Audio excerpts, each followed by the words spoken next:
sebenarnya masa 212 itu NU-nya berapa? Jangan-jangan kebanyakan orang NU. Nah, karena NU itu ada di mana-mana, dari mulai faksi paling kiri yang menyuarakan tentang liberalisme dan sebagainya, sampai paling kanan, seperti itu. Nah, hari ini PKB hadir untuk menarik semuanya ke tengah, bahwa orang yang kiri yang selama ini nggak sholat kita ajak untuk sholat, bahwa yang kanan yang masih bermimpi menegakkan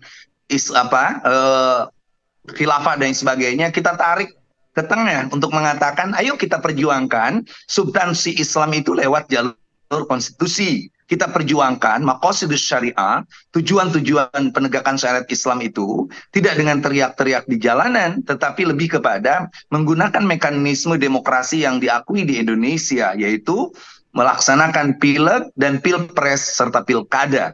Ini yang penting, sehingga kalau apakah seolah-olah ada framing NU dengan 212 itu berhadapan, menurut saya enggak juga. Saya ketika peristiwa 212 itu adalah ketua lembaga dakwah PBNU, dan saya melihat beberapa staf saya itu ikut acara itu untuk melihat bahwa ada semangat nahi mungkar yang ditegakkan, walaupun secara beberapa substansional seperti yang dikatakan Kiai Said Akil Siraj ketika itu, bahwa kita tidak berbeda. Misalnya menggunakan tempat Jumatan di lapang sementara di Istiqlal dibiarkan. Nah, itu kehadiran kita, jangan meragukan PKB. PKB itu akidahnya jelas. Akidah Ahlussunnah wal Jamaah ala thariqati Nahdlatul Ulama. Kita Ahlussunnah yang moderat, kita Ahlussunnah yang toleran, kita selalu untuk meneruskan nilai-nilai politik Nahdlatul Ulama.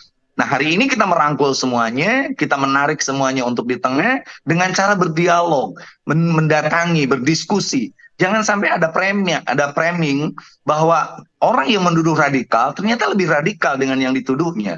Orang yang menuduh mohon maaf PKI misalnya ternyata dia lebih PKI.